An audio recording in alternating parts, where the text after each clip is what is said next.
അസ്സലാമു അലൈക്കും വറഹ്മത്തുള്ളാഹ്. പ്രിയമുള്ളവരെ, പ്രാർത്ഥനയ്ക്ക് ഉത്തരം കിട്ടാത്ത, ദുആക്ക് ഇജാബത്തില്ലാത്ത ആളുകളുടെ 8 സ്വഭാവങ്ങളാണ് നമ്മൾ ഇന്നത്തെ വീഡിയോയിൽ പറയുന്നത്. പ്രിയമുള്ളവരെ, ഒരുപാട് ദുആ ചെയ്തു, ഒരുപാട് ദിക്റുകൾ ചൊല്ലി, ഒരുപാട് കാര്യങ്ങൾ ചെയ്തു, എന്നിട്ടൊന്നും അല്ലാഹു സുബ്ഹാനഹു വ തആല എൻ്റെ പ്രാർത്ഥന സ്വീകരിക്കുന്നില്ല എന്ന് പറയുന്ന ആളുകളെ നാം കണ്ടിട്ടുണ്ട്. എന്നാൽ ചില ആളുകൾ എന്ത് ചോദിക്കുമ്പോഴും അള്ളാഹു ഉടനെ തന്നെ ഉത്തരം നൽകുന്ന ആളുകളെ നമ്മൾ കണ്ടിട്ടുണ്ട്. നമ്മൾ ഇന്ന് പറയുന്നത് ഒരിക്കലും അല്ലാഹു സുബ്ഹാനഹു വ തആല പ്രാർത്ഥന സ്വീകരിക്കാത്ത 8 സ്വഭാവങ്ങളെ കുറിച്ചാണ് നമ്മൾ ഇന്ന് പറയുന്നത്. അല്ലാഹു സുബ്ഹാനഹു വ തആല നമ്മുടെ ആഗ്രഹങ്ങളൊക്കെ സഫലീകരിച്ചു തരട്ടെ, നമ്മുടെ ദുആക്ക് ഇജാബത്ത് നൽകട്ടെ. നമ്മൾ അള്ളാഹുവിനോട് ചോദിക്കുന്നതിനൊക്കെ വളരെ പെട്ടെന്ന് തന്നെ പ്രതീക്ഷിക്കുന്ന ഉത്തരം നമുക്ക് എല്ലാവർക്കും നൽകട്ടെ. എല്ലാവരും ആമീൻ എന്ന് കമന്റ് ചെയ്യുക. പ്രിയമുള്ളവരെ, നമുക്ക് എന്തെങ്കിലും സ്വപ്നങ്ങളുണ്ടെങ്കിൽ, ആഗ്രഹങ്ങളുണ്ടെങ്കിൽ പറയാനുള്ളത് അള്ളാഹുവിനോട് മാത്രമാണ്. എന്നാൽ നമ്മൾ ഇന്ന് പറയുന്ന സ്വഭാവങ്ങൾ നമ്മുടെ ജീവിതത്തിലുണ്ടെങ്കിൽ ആ സ്വഭാവത്തോടു കൂടെ തന്നെ അള്ളാഹുവിനോട് ദുആ ഇരുന്നാൽ അള്ളാഹു നമുക്ക് ഒരിക്കലും ഉത്തരം നൽകുകയില്ല. ആദ്യം ദുആ ഇരക്കുന്നതിൻ്റെ മുമ്പ് ഈ പറയപ്പെടുന്ന ഏതെങ്കിലും സ്വഭാവങ്ങൾ നമ്മുടെ ജീവിതത്തിലുണ്ടെങ്കിൽ അതാണ് ആദ്യം മാറ്റേണ്ടത്. അള്ളാഹു തൗഫീഖ് നൽകട്ടെ. ഒന്നാമത്തെ കാര്യം അക്ലുൽ ഹറാമാണ്. ഹറാമായ ഭക്ഷണം വയറ്റിലുണ്ടായിരിക്കെ അള്ളാഹു നമ്മുടെ ദുആക്ക് ഇജാബത്ത് നൽകുകയില്ല. നമ്മുടെ സമ്പാദ്യം, നമ്മുടെ വരുമാനം ഏത് രൂപത്തിലുള്ളതാണ് എന്നാണ് നാം ചിന്തിക്കേണ്ടത്. പലിശ കൊടുത്തുണ്ടാക്കുന്ന വരുമാനത്തിൽ നിന്നാണോ ഭക്ഷണം കഴിച്ചത്? അല്ലെങ്കിൽ മറ്റൊരാളെ കൊള്ളയടിച്ചുണ്ടാക്കിയ പണമാണോ? അല്ലെങ്കിൽ ബിസിനസ് ചെയ്യുന്ന സമയത്ത് പാർട്ട്ണറെ വഞ്ചിച്ചുണ്ടാക്കിയ വരുമാനമാണോ? അതാണോ നമ്മുടെ സമ്പത്ത്? ഇങ്ങനെ ഹറാമിൽ നിന്നുള്ള വരുമാനത്തിൽ നിന്നാണ് നമ്മൾ ഭക്ഷണം കഴിക്കുന്നത് എങ്കിൽ, ഒരാളിൽ നിന്ന് കൊള്ളയടിച്ചതാണെങ്കിൽ, മോഷ്ടിച്ചതാണെങ്കിൽ, നമുക്ക് അനുവദനീയമല്ലാത്ത ഭക്ഷണമാണ് നമ്മുടെ വയറിൻ്റെ ഉള്ളിൽ കിടക്കുന്നത് എങ്കിൽ നമ്മൾ 1000 തവണ സുജൂദ് ചെയ്തിട്ട് റബ്ബിനോട് പ്രാർത്ഥിച്ചാലും ആ പ്രാർത്ഥനയ്ക്ക് ഉത്തരമില്ല. കാരണം നമുക്ക് അർഹതപ്പെട്ടതല്ലാത്തത് നമ്മുടെ വയറിൻ്റെ ഉള്ളിൽ കിടക്കുന്നുണ്ട്. നമ്മൾ ഹറാമിനോട് ബന്ധപ്പെട്ട് കിടക്കുന്നവരാണ്. അതുകൊണ്ട് തന്നെ നമ്മുടെ പ്രാർത്ഥനയ്ക്ക് ഉത്തരം കിട്ടുകയില്ല. എന്തെങ്കിലും നമ്മുടെ ജോലിയിലോ നമ്മുടെ വരുമാനത്തിലോ ഹറാമായ കാര്യങ്ങൾ ഉണ്ട് എങ്കിൽ അതാണ് നമ്മൾ ആദ്യം ഒഴിവാക്കേണ്ടത്. എന്നിട്ട് റബ്ബിനോട് ചോദിക്കുക. ഇനി രണ്ടാമത്തെ കാര്യം എന്താണ്? ഗഫ്ലത്തുൽ ഖൽബ്.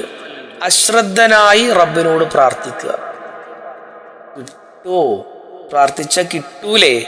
എൻ്റെ ദുആക്ക് അല്ലാഹു ഉത്തരം നൽകുക. വേണോ വേണ്ടയോ എന്നുള്ളൊരു ചിന്തയോടുകൂടെ ദുആ ഇരിക്കുക.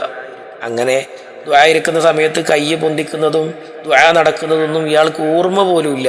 അയാളുടെ മനസ്സ് മറ്റെന്തൊക്കെയോ ചിന്തയാണ്. ഭക്ഷണം കഴിക്കുന്നതിനെ കുറിച്ചും, യാത്ര പോകുന്നതിനെ കുറിച്ചും, അല്ലെങ്കിൽ ഇന്നലെ നടന്ന സംഭവങ്ങളെക്കുറിച്ചും, ബിസിനസ്സിനെ കുറിച്ചും ഒക്കെയാണ് ഇയാൾ ചിന്തിക്കുന്നത്. ഇങ്ങനെയുള്ള ദുആക്ക് അല്ലാഹു സുബ്ഹാനഹു വ തആല ഉത്തരം നൽകുകയില്ല.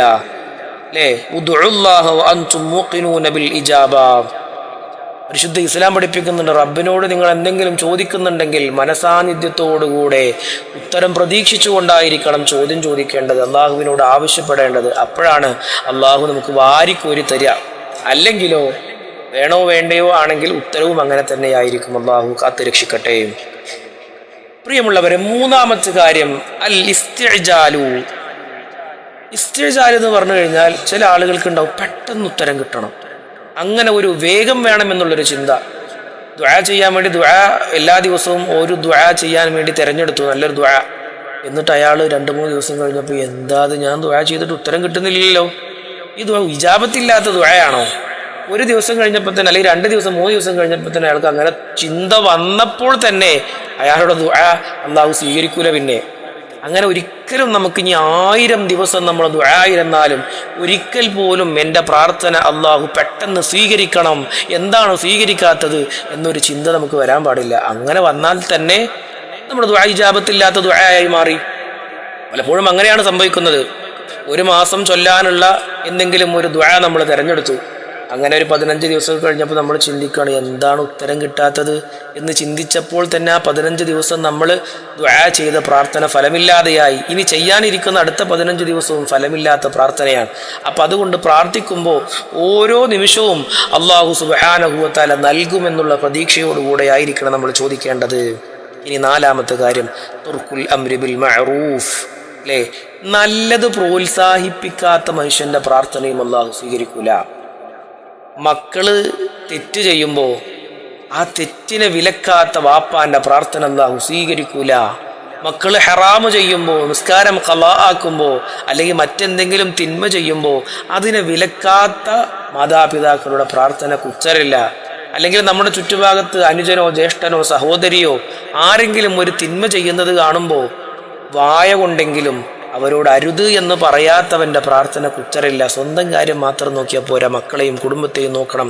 ഹറാമ് ചെയ്യുന്ന ആളുകൾ കുടുംബത്തിലുണ്ടെങ്കിൽ അവരെ വിലക്കാതെ നമ്മൾ പഠിച്ചോനെ എനിക്ക് സ്വർഗത്തേക്ക് പോകണം, അയാൾ കള്ളുകുടിക്കുക, അയാൾ വ്യഭിചരിക്കുക, അയാൾ മറ്റെന്തെങ്കിലും തിന്മ ചെയ്താലും എനിക്ക് കുഴപ്പമില്ല, അങ്ങനെയുള്ള ഒരു മനസ്സോടുകൂടെയാണ് ദുആ ഇരക്കുന്നത് എങ്കിൽ അല്ലാഹു സുബ്ഹാനഹു വ തആല സ്വീകരിക്കൂല. അപ്പം നമ്മൾ ചെയ്യേണ്ട കാര്യം എന്താണ്? മറ്റുള്ളവരോട് നന്മ ഉപദേശിക്കണം. ഇനി അടുത്തതാണ് ഖതീഅത്തുർ റഹം, കുടുംബബന്ധം മുറിക്കുക. ഖതീഅത്തുർ റഹം, കുടുംബബന്ധം മുറിക്കുന്ന ആളുകൾ. ജ്യേഷ്ഠനോട് മിണ്ടാത്ത അനുജന്റെ പ്രാർത്ഥന അല്ലാഹു സ്വീകരിക്കൂല. ഉമ്മാനോട് മിണ്ടാത്ത മകളുടെ പ്രാർത്ഥന അല്ലാഹു സ്വീകരിക്കൂല. ഭർത്താവിനോട് പിണങ്ങി നിൽക്കുന്ന സമയത്ത് ഭാര്യയുടെ പ്രാർത്ഥന അല്ലാഹു സ്വീകരിക്കൂല. ഭാര്യയോട് പിണങ്ങി നിൽക്കുന്ന സമയത്ത് ഭർത്താവിന്റെ പ്രാർത്ഥനയും അല്ലാഹു സ്വീകരിക്കൂല.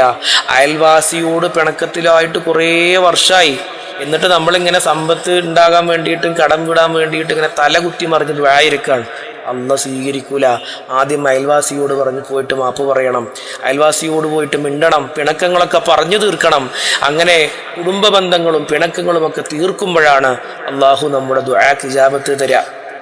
കുറേ ദുആ ഇരുന്നിട്ട് ഉത്തരം കിട്ടാത്തത് ഒരു പക്ഷേ ഇങ്ങനെയുള്ള ചെറിയ ചെറിയ കാര്യങ്ങൾ കൊണ്ടായിരിക്കാം.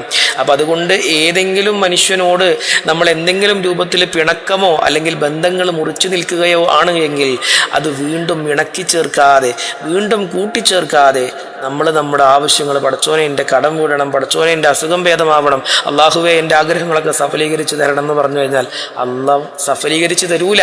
കാരണം നമ്മൾ അള്ളാഹുവിനെ ധിക്കരിച്ചവരാണ്, നമ്മൾ കുടുംബബന്ധം മുറിച്ചവരാണ്. അല്ലാഹു കാത്തുരക്ഷിക്കട്ടെ. അതാണ് പരിശുദ്ധ ഹദീസ് പഠിപ്പിക്കുന്നത്, എന്താ? ലാ യദ്ഖുലുൽ ജന്നത ഖാതിഉർ റഹിം, കുടുംബബന്ധം മുറിച്ചോ സ്വർഗ്ഗത്തിൽ പോകില്ല. പിന്നെ എങ്ങനെ അവൻ്റെ പ്രാർത്ഥന സ്വീകരിക്കുക? കുടുംബബന്ധം മുറിച്ചോന് സ്വർഗ്ഗമില്ലടോ. ഏത് സമയത്താണ് നമ്മൾ മരിക്കുക നമുക്ക് ആർക്കും അറിയൂല. അനുജനോട് തെറ്റിയിട്ടെങ്ങാനും മരിച്ചുപോയാൽ സുബ്ഹാനല്ലാഹ് പിന്നെ നമ്മൾ സ്വർഗം കാണൂല. ബാപ്പാനോടും ഉമ്മാനോടും മിണ്ടാതെ, ഭാര്യയോടും മിണ്ടാതെ, ഭർത്താവിനോടും മിണ്ടാതെ നമ്മൾ മരണപ്പെട്ടു പോയാൽ നമുക്ക് നാളെ സ്വർഗ്ഗമില്ല എന്ന് പറയുന്നത് മുഹമ്മദ് മുസ്തഫ സല്ലല്ലാഹു അലൈഹി വസല്ലമ തങ്ങളാണ്. മറ്റൊന്നാണ് അക്രമം ചെയ്യുന്ന ആൾ, അൽദുൽമു, അക്രമം ചെയ്യുന്ന ആളുടെ പ്രാർത്ഥനയ്ക്ക് ഉത്തരമില്ല. വീട്ടിൽ ഭാര്യയെ പീഡിപ്പിക്കുന്ന ഭർത്താവ്, പല കാര്യങ്ങൾ പറഞ്ഞ് അനാവശ്യമായി ഭാര്യയെ ഉപദ്രവിക്കുന്ന ഭർത്താവ്, ആ ഭർത്താവിൻ്റെ പ്രാർത്ഥനയ്ക്ക് ഉത്തരമില്ല. മെൻ്റലി പീഡിപ്പിക്കുകയാണെങ്കിലും ശാരീരികമായി പീഡിപ്പിക്കുകയാണ്, physically and mentally whatever, അല്ലാഹു സുബ്ഹാനഹു വ തആല പ്രാർത്ഥന സ്വീകരിക്കൂല. നേരെ തിരിച്ചും ഭർത്താവിനെ അനാവശ്യമായി മാനസികമായി സമ്മർദ്ദത്തിലാക്കുന്ന ഭാര്യമാരുണ്ട്, അവരുടെ പ്രാർത്ഥനയ്ക്ക് ഉത്തരമില്ല. അങ്ങനെ മറ്റുള്ളവരെ ശാരീരികമാകട്ടെ മാനസികമാകട്ടെ പീഡിപ്പിക്കുന്നവർ, ആക്രമിക്കുന്നവർ, അവരുടെ പ്രാർത്ഥന അല്ലാഹു സ്വീകരിക്കൂല. അത് മൃഗങ്ങളെയാണെങ്കിലും അല്ലെങ്കിൽ ജീവജാലങ്ങളെയാണെങ്കിലും. അക്രമം എന്ന് പറഞ്ഞു കഴിഞ്ഞാൽ അങ്ങനെയാണെങ്കിലോ, ഒരാളെ നമ്മൾ അനാവശ്യമായി കയ്യേറ്റം ചെയ്യുന്ന സമയത്ത് അത് ജീവജാലങ്ങളാണെങ്കിലും മനുഷ്യനാണെങ്കിലും ആരാണെങ്കിലും അക്രമം ചെയ്യുന്നവന്റെ പ്രാർത്ഥനക്ക് അള്ളാഹു ഉത്തരം തരില്ല. ഏഴാമത്തെ വിഭാഗം സ്വഭാവം തുർക്കുത്വായത്താണ്. സുബഹിസ്കരിക്കാത്തവന്റെ പ്രാർത്ഥന അല്ലാഹു സ്വീകരിക്കൂല. പടച്ചോനെ എനിക്ക് നല്ല ജോലി തരണേ അല്ലാ, ഞാൻ 1000 വട്ടം ഈ ദുആ ചൊല്ലാന്നൊക്കെ പറഞ്ഞിട്ട് അയാൾ ഭയങ്കര ദുആക്ക് ഇരുന്ന് ചൊല്ലുന്നുണ്ട്. പക്ഷെ ഇയാൾ സുബഹിസ്കരിക്കാറില്ല, അല്ലെങ്കിൽ സുബഹി എല്ലാ ദിവസവും മനഃപൂർവ്വം ഖളാ ആക്കുന്ന ആളാ. അങ്ങനെ കൃത്യമായ ചെയ്യേണ്ട ഫർളായ കാര്യങ്ങളൊക്കെ കൃത്യതയില്ലാതെ ചെയ്യുന്ന മനുഷ്യന്റെ പ്രാർത്ഥനക്ക് ഉത്തരമില്ല. അതുകൊണ്ട് ചിലപ്പോൾ നമ്മളെ പ്രാർത്ഥനകളൊക്കെ നമ്മൾ ഒരുപാട് പ്രാർത്ഥിക്കുന്നുണ്ട്, പടച്ചോനെ അല്ലാഹു സ്വീകരിക്കുന്നില്ല എന്ന പരാതി പറയുമ്പോൾ നമ്മൾ ആദ്യം നോക്കേണ്ടത് ഇങ്ങനെയുള്ള ചെറിയ കാര്യങ്ങളൊക്കെ നമ്മുടെ ജീവിതത്തിൽ വന്നു പോകുന്നുണ്ടോ എന്നാണ്. ദുഹർ ഖളാ ആക്കലുണ്ടോ, അസ്ർ ഖളാ ആക്കലുണ്ടോ, അല്ലെങ്കിൽ എന്തെങ്കിലും ഹറാമുകൾ നമ്മൾ ചെയ്യാറുണ്ടോ?